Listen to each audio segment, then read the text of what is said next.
हरि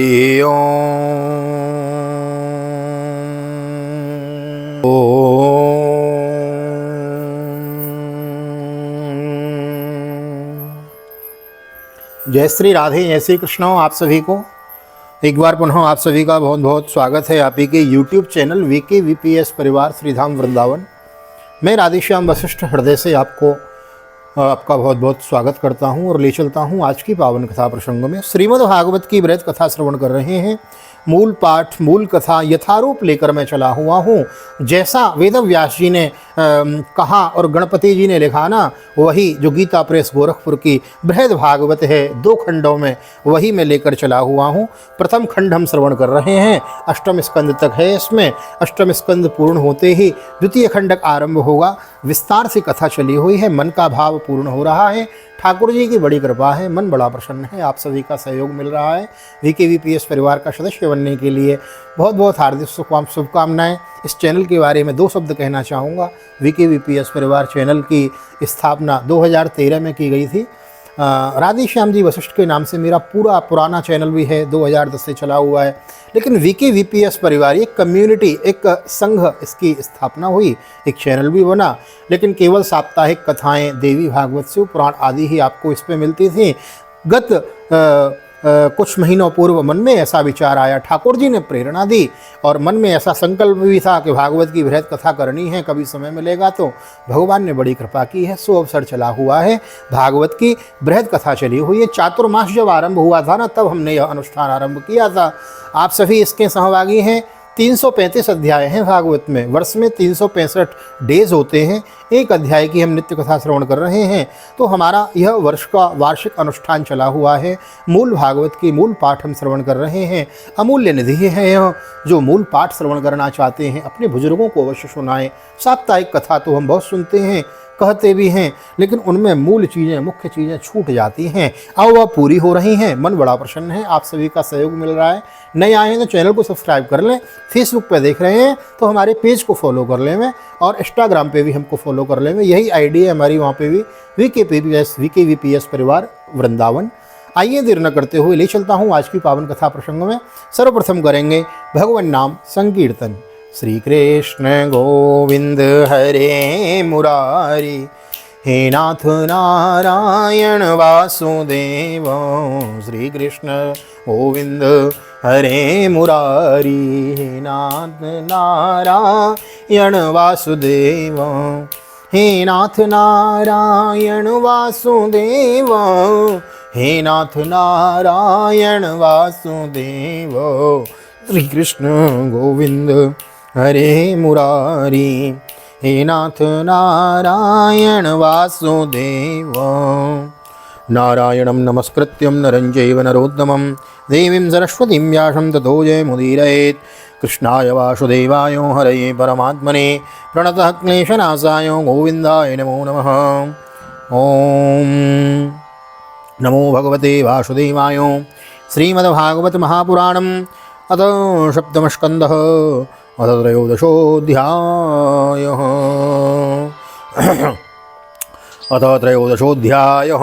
नारद उवाच कल्पस्त्वेवं परिव्रज्यो देहमात्रावशेषितो ग्रामीकरात्रो विधिना निरपेक्षशरीन्महीं बिभ्रयादो यद्यसो वासो कोऽपि नाक्षादनं परं त्यक्तं नो दण्डलिङ्गारे लिङ्गादि रनियत किञ्चिदनापदी। नारद जी कहते हैं, धर्मराज, यदि वानप्रस्थी में ब्रह्म विचार का सामर्थ्य हो तो शरीर के अतिरिक्त और सब कुछ छोड़कर वह संन्यास ले ले, तथा किसी भी व्यक्ति, वस्तु, विस्तार और समय की अपेक्षा न रखकर एक गांव में ही रात या ठहरने का नियम लेकर पृथ्वी पर विचरण करें। यदि वह वस्त्र पहने तो केवल कोपीन, लंगोटी जिसको कहते हैं, जिससे उसके गुप्त अंग ढक जाएं, और जब तक कोई आपत्ति न आवे तब तक दंड तथा अपनी आश्रम के चिन्हों के सिवा अपनी त्यागी हुई किसी भी वस्तु को ग्रहण न करें। एक एवं चरित भिक्षुरात्मा रामोनपाश्रयो सर्वभूतेषु अक्षांतो नारायणो परायणो। सन्यासी को चाहिए कि वह समस्त प्राणियों का हितैषी हो, शांत रहें, भगवत परायण रहें और किसी का आश्रय न लेकर अपने आप में ही रमे एवं अकेला ही विचरें। पश्येदात्मन्यतो विश्वं परे सदसतो व्यये आत्मानं च परं ब्रह्म सर्वत्र शतसन्मये सुप्तप्रबोधयो साधान्वात्मनो गतिमात्मद्रेक् पश्यन् बन्धं न मोक्षं च मायामात्रं न वस्तुतः नाभिनन्देत ध्रुवं मृत्युर्मध्रुवं वास्य जीवितं कालं परं प्रतीक्षेतो भूतानां प्रभवाप्ययम्। इस संपूर्ण विश्व को कार्य और कारण से अतीत परमात्मा में अध्यस्त जाने और कार्य कारण स्वरूप इस जगत में ब्रह्मस्वरूप अपनी आत्मा को परिपूर्ण देखें। आत्मदर्शी सन्यासी सुसुप्ति और जागरण की संधि में अपने स्वरूप का अनुभव करें और बंधन तथा मोक्ष दोनों ही केवल माया हैं, वस्तुतः कुछ नहीं ऐसा समझें। न तो शरीर की अवश्य होने वाली मृत्यु का अभिनंदन करें और न अनिश्चित जीवन का केवल समस्त प्राणियों की उत्पत्ति और नाश के कारण काल की प्रतीक्षा करता रहें। नासक्षस्त्रेषु सज्जेत नोपजीवेत जीविकाम वादवादास्तजेत तर्कान् पक्षम कम च न संश्रयेत न शिष्यान् वदनीत ग्रन्थान्नेवाभ्यसेत् बहून् न व्याख्यामुपयुञ्जीत नारम्भान् नारभेत क्वचेत। असत्य अनात्म वस्तुओं का प्रतिपादन करने वाले शास्त्रों से प्रीति न करें। अपने जीवन निर्वाह के लिए कोई जीविका न करे, केवल वाद विवाद के लिए कोई तर्क न करें और संसार में किसी का पक्ष न लें। शिष्य मंडली न जुटावें, बहुत से ग्रंथों का अभ्यास न करें, व्याख्यान न दें और बड़े बड़े कर्मों का आरंभ न करें। देखो, ये सन्यासी के लिए बताया गया है कि व्याख्यान न करे। यहाँ बहुत बड़ा एक महाराज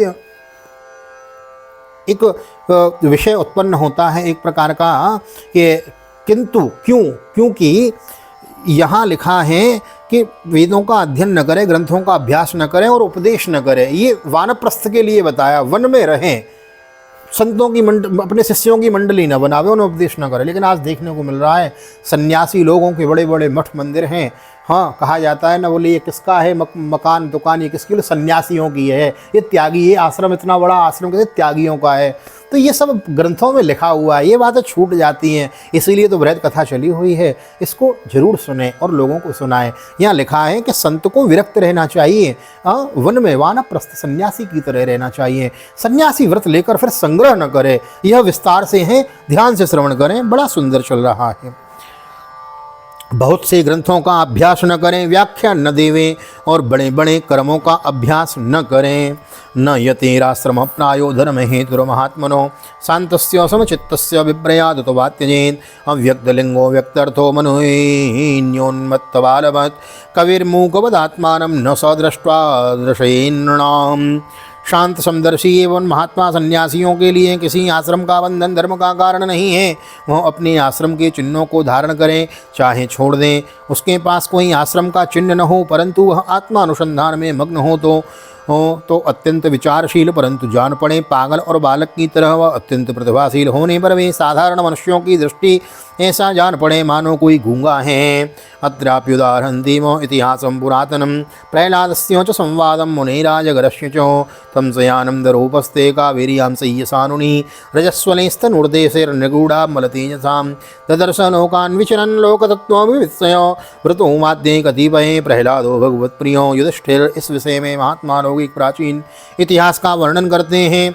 वह है दत्तात्रेय मुनि और भक्तराज प्रह्लाद का संवाद। एक बार भगवान के परम प्रेमी प्रह्लाद जी कुछ मंत्रियों के साथ लोगों के हृदय की बात जानने की इच्छा से लोकों में विचरण कर रहे थे। उन्होंने देखा कि सह्य पर्वत की तलहटी में कावेरी नदी के तट पर पृथ्वी पर ही एक मुनि पड़े हुए हैं। उनके शरीर की निर्मल ज्योति अंगों के धूलि धूसरित होने के कारण ढकी हुई थी। कर्मणा कृतिभिर्वाचो लिंगैर्वर्णाश्रमादिभिः न विन्दन्ति जनायं वे सोसाद्य सोसा विति न वेति चो न द्वारभज्यो न नत्वाभ्यर्च विधिवत् पादयो श्रीशास्त्रशं विवित्सूरितमप्राक्षेन् महाभागवतोऽसुर बिभर्षि कायं पीवानं शोद्यमो भोगवान्यथा वित्तं चैवोद्यमवतां भोगो वित्तवताम्यो भोगिनां खलु देहोऽयं पीत्वा पीवा भवति नान्यतो। उनके कर्म, आकार, वाणी और वर्ण, आश्रम आदि के चिन्हों से लोग यह नहीं समझ सकते कि वे कोई सिद्ध पुरुष हैं या नहीं। भगवान के परम प्रेमी भक्त प्रह्लाद जी ने अपने सिर से उनके चरणों का स्पर्श करके प्रणाम किया और विधि पूर्वक उनकी पूजा करके जानने की इच्छा से यह प्रश्न किया है, भगवान आपका शरीर उद्योगी और भोगी पुरुषों के समान अष्टपुष्ट है। संसार का यह नियम है कि उद्योग करने वालों को धन मिलता है, धन वालों को ही भोग प्राप्त होता है और भोगियों का ही शरीर हष्टपुष्ट होता है, और कोई दूसरा कारण तो हो नहीं सकता। न ते शयानस्य निरुद्धमस्य ब्रह्मण्यो हर्तो यत एव भोगो अभोगिनोऽयं तव विप्रदेहो पीवा यतस्तद् वदनक्षमं चेत्। कविकल्पो निपुणदृक् चित्रप्रिय कथः समालोकस्य कुर्वतः कर्म शेषे तद्वीक्षता पिवा। भगवान, आप कोई उद्योग तो करते नहीं, यूं ही पड़े रहते हैं, इसलिए आपके पास धन है नहीं, फिर आपको भोगों कहाँ से प्राप्त होंगे?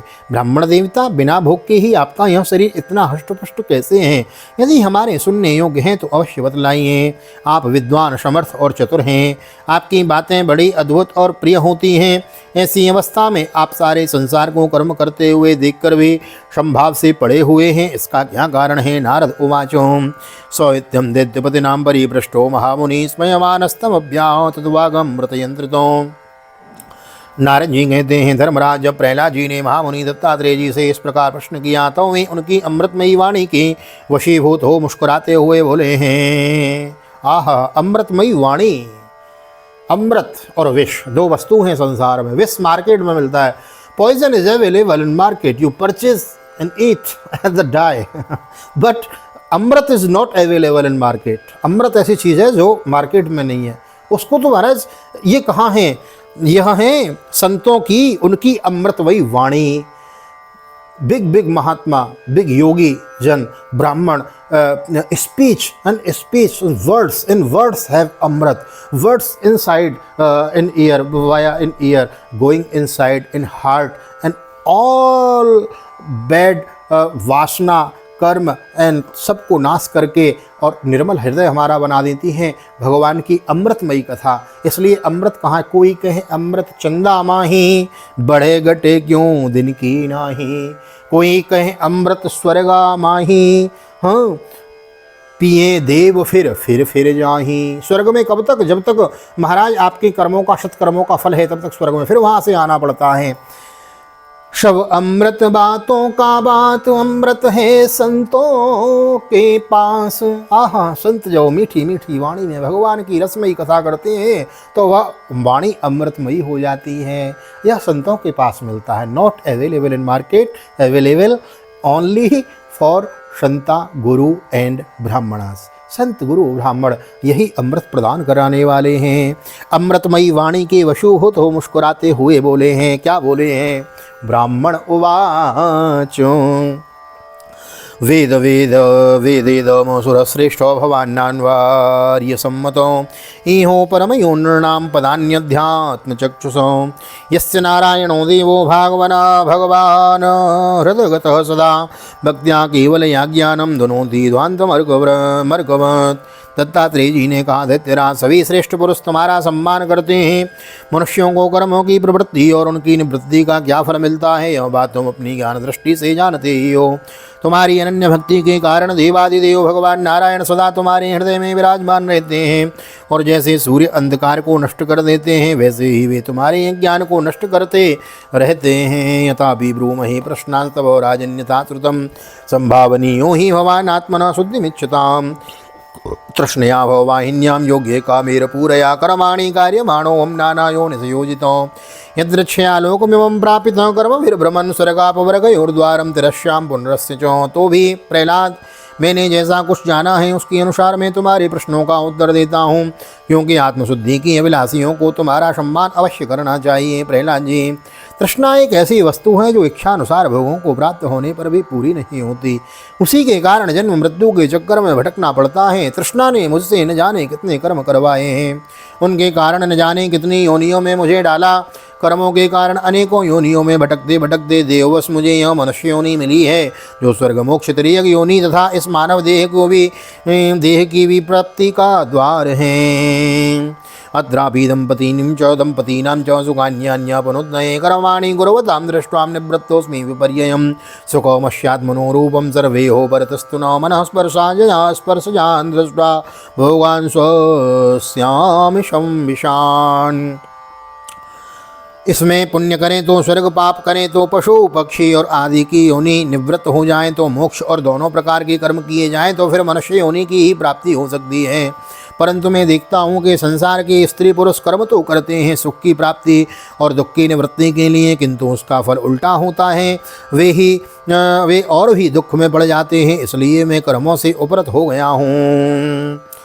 सुख ही आत्मा का स्वरूप है। समस्त चेष्टाओं की निवृत्ति ही उसका शरीर, उसके प्रकाशित होने का स्थान है। इसलिए समस्त भोगों को मनोराज्य मात्र समझकर मैं अपने प्रारब्ध को भोगता हुआ पड़ा रहता हूँ। इत्येतदात्मनः स्वार्थो संतम विस्मृत्य वै पुमान् विचिद्रोमशति द्वैते घोरामाप्नोति संस्मृतिं जलं तदो वैश्यन्नं विद्वा गोजलकाम्यो मृगतृष्णामुपाधावेत् यथान्यत्रार्थदृक्स्वतो देहादिर्देव तन्त्रैरात्मनः सुखमीहत दुःखात्यं चास्य चानि सस्य क्रिया च दुःखात्ययं चानि सस्य क्रिया मोघा कृता।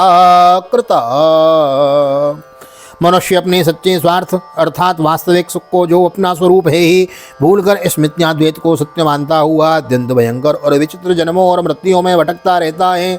जैसे अज्ञानी मनुष्य जल में उत्पन्न तिनके और सेवार से ढके हुए जल को जल न समझकर जल के लिए मृग तृष्णा की ओर दौड़ता है, वैसे ही अपनी आत्मा से भिन्न वस्तुओं में सुख समझने वाला पुरुष आत्मा को छोड़कर विषयों की ओर दौड़ता है। प्रहलाद जी शरीर आदि तो प्रारब्ध अधीन है, उनके द्वारा जो अपने लिए सुख पाना और दुख मिटाना चाहते हैं वह कभी अपने कार्य में सफल नहीं हो सकता। उसके बार बार किए हुए सारे कर्म व्यर्थ हो जाते हैं। अध्यात्म कांति भीर दुख गैर विमुक्तस्य करे चेत मर्तस्य रक्षोपनरतैरर्थै कामै गृहेत किमो पश्यामि धरिणां क्लेशं लुब्धानामोजितात्मनां भयार्ध लब्धो निद्राणां सर्वतो विसंकिनाम्। मनुष्य सर्वदा शारीरिक मानसिक आदि दुखों से आक्रांत ही रहता है। मरणशील तो है ही। यदि उसने बड़े श्रम और कष्ट से कुछ धन और भोग प्राप्त कर भी लिया तो क्या लाभ है। लोभी और इंद्रियों के वश में रहने वाला धनियों का दुख तो मैं देखता ही रहता हूँ। भय के मारे उन्हें नींद नहीं आती, सब पर उनका संदेह बना रहता है। राजस्थ शोरतः शत्रो सुजनात् पशुपक्षितो अर्तिभ्यो कालत तस्मान् नित्यं प्राणार्थवद्भयं शोकमोह भय क्रोधो रागक्लेभ्यो श्रमादयो यन्मूलासुरनाम जय्यास प्रियां प्राणार्थयोर्बुधो। जो जीवन और धन के लोभी हैं वे राजा, चोर, शत्रु, स्वजन, पशु पक्षी, याचक और काल के, यहाँ तक कि कहीं कि मैं भूल न कर बैठूं, अधिक न खर्च कर दूं और इस आशंका में अपने आप ही सदा डरते रहते हैं। इसलिए बुद्धिमान पुरुष को चाहिए कि जिसके कारण शोक मोह भय क्रोध राग कायरता और श्रम आदि का शिकार होना पड़ता है, उस धन और जीवन की स्पृहा का त्याग कर देवे। मधुकारो महाजर बोलो केस्मिन्नो गुरुद्दमो वैराग्यम परितोषं च प्राप्ताय क्षया वयम् विराग सर्वकामेभ्यो शिक्षितो मे मधुव्रतात् कक्षाप्तं मधुवद्वित्तं हद्वान्यन्यो हरित्पदिम्। इस लोक में मेरे सबसे बड़े गुरु हैं अजगर और मधुमक्खी। उनकी शिक्षा से हमें वैराग्य और संतोष की प्राप्ति हुई है। मधुमक्खी जैसे मधु शहद इकट्ठा करती है, वैसे ही लोग बड़े कष्ट से धन संचय करते हैं, परंतु दूसरा ही कोई उस धन राशि के स्वामी को मारकर उसे छीन लेता है। इससे मैंने यह शिक्षा ग्रहण की कि विषय भोगों से विरक्त ही रहना चाहिए। आनी हो परितुष्टात्मा यद्रक्ष्योपनतादहम यो नो चेक्षेय बहुवहानि महाहिरव सत्त्ववान् क्वचिदल्पं क्वचिद् भूरि वन्येनं स्वादुव क्वचिद् भूरि गुणोपेतं गुणहीनमुतक्वचित् श्रद्धयोपारतं क्वापि कदाचिन्मानवर्यतं भुञ्जे भुक्त्वा कस्मिंश्चित् दिवान्यक्तं यदृच्छयोम्। मैं अजगर के समान निश्चिष्ट पड़ा रहता हूँ। अजगर करे न चाकरी, पंछी करे न काम, दास मलूका कह गए सबके दाता राम। मलुकदास जी कहते हैं अजगर कभी नौकरी किसी की नहीं करता और पक्षी कभी किसी का काम नहीं करता, फिर भी उनके पेट भरने की व्यवस्था ठाकुर ने की हुई है। मैं अजगर के समान निश्चिष्ट पड़ा रहता हूँ और देववश जो कुछ मिल जाता है उसी में संतुष्ट रहता हूँ। यदि कुछ नहीं मिलता तो बहुत दिनों तक के धैर्य धारण कर यूं ही पड़ा रहता हूँ। क्वचिदल्पं क्वचिद् भूरि भुञ्जीनं स्वादुव क्वचिद् भूरि गुणोपेतं गुणहीनमुत क्वचित् श्रद्धयोपारतं क्वापि कदाचिन्मानवर्जितो भुञ्जे बुद्ध्वाद कस्मिंश्चित् दिवान्यक्तं यदृच्छयो। कभी थोड़ा अन्न खा लेता हूँ तो कभी बहुत, कभी स्वादिष्टता तो कभी नीरस भी स्वाद, और कभी अनेकों गुणों से युक्त तो कभी सर्वथा गुणहीन। कभी बड़ी श्रद्धा से प्राप्त हुआ अन्न खाता हूँ तो कभी अपमान के साथ, और किसी किसी समय अपने आप ही मिल जाने पर, कभी दिन में कभी रात में, तो कभी एक बार भोजन करके भी दोबारा कर लेता हूँ। क्षोमं दुकूलोमजिनं चीरं बल्कलमेव वसेन्यदपि सम्प्राप्तं दिष्ट्रभुक्तुष्टधीरहं क्वचिक्षेधनोपस्थे तृणपर्णास्मस्मसु भस्मसु क्वचित् प्रासादपर्यङ्के कसिभो वा परीक्षय क्वचस्नातोऽनुलिप्ताङ्गं सुवासस्तुरलङ्कृत स्रग्वलङ्कृत रथे भास्वेश्चरे क्वापि दिग्वासाग्रहवद्भ्यो। मैं अपने प्रारब्ध के भोग में ही संतुष्ट रहता हूँ, इसलिए मुझे रेशमी या सूती मृगचर्म या चीरवलकल या कुछ और जैसा भी वस्त्र मिल जाता है वैसा ही पहन लेता हूँ। कभी मैं पृथ्वी, घास, पत्ते, पत्थर या राख के ढेर पर ही पड़ा रहता हूँ, तो कभी दूसरों की इच्छा से महलों में पलंगों और गद्दों पर सो लेता हूँ। दैत्यराज, कभी नहा धोकर शरीर में चंदन लगाकर सुंदर वस्त्र, फूलों के हार और गहने पहन रथ, हाथी और घोड़े पर चढ़कर चलता हूँ, तो कभी पिशाच के समान बिल्कुल नंग धड़ंग विचरता रहता हूँ। ना हम निंदेन चस्तोस्मि स्वभाव विषमं जनम एतेषां श्रेय आशासे उतैकात्म्यं महात्मनि विकल्पं जुहुयात् चित्तो तां मनस्यर्थ विभ्रमे मनोवैकारिकी हुत्वा तन्मायायां जुहुइत्यनु। सत्य का अनुसंधान करने वाले मनुष्य को चाहिए कि जो नाना प्रकार के पदार्थ और उनके भेद विभेद मालूम पड़ रहे हैं उनको चित्तवृत्ति में हवन कर दे। चित्तवृत्ति को इन पदार्थों के संबंध में विविध भ्रम उत्पन्न करने वाले मन को सात्विक अहंकार में और सात्विक अहंकार को महत्त्व के द्वारा माया में हवन कर दे। इस प्रकार ये सब भेद विभेद और उनका कारण माया ही है, ऐसा निश्चय करके फिर उस माया को आत्मानुभूति में स्वाहा कर दे। इस प्रकार आत्म साक्षात्कार के द्वारा आत्मस्वरूप में स्थित होकर निष्क्रिय एवं उपरत हो जाएं। आत्मानुभूतो तां मायां जुहुयातो सत्यदं मुनि ततो निरीहो विरमेत स्वानुभूत्यात्मनि स्थितो स्वात्मवृत्त्यं अमृतं ते सुगुप्तमपि वर्णितं व्यल्पेत लोकशास्त्राभ्यां भवान् हि भोगोत्परो। ऐसा निश्चय करके फिर उस माया को आत्मानुभूति में स्वाहा कर दें। इस प्रकार आत्म साक्षात्कार के द्वारा आत्मस्वरूप में स्थित होकर निष्क्रिय एवं उपरत हो जाएं।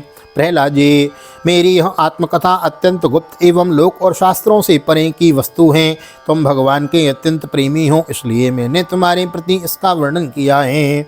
नारद उवाचो धर्मं पारमहंस्यं वै मुने श्रुत्वा सुरेश्वर पूजयित्वा ततः प्रीतो आमंत्र प्रयोग्रहम। नारद जी कहते हैं, महाराज प्रहलाद जी ने दत्तात्रेय मुनि से परमहंसों के इस धर्म का श्रवण करके उनकी पूजा की और फिर उनसे विदा लेकर बड़ी प्रसन्नता से अपनी राजधानी के लिए प्रस्थान प्रस्थान किया है।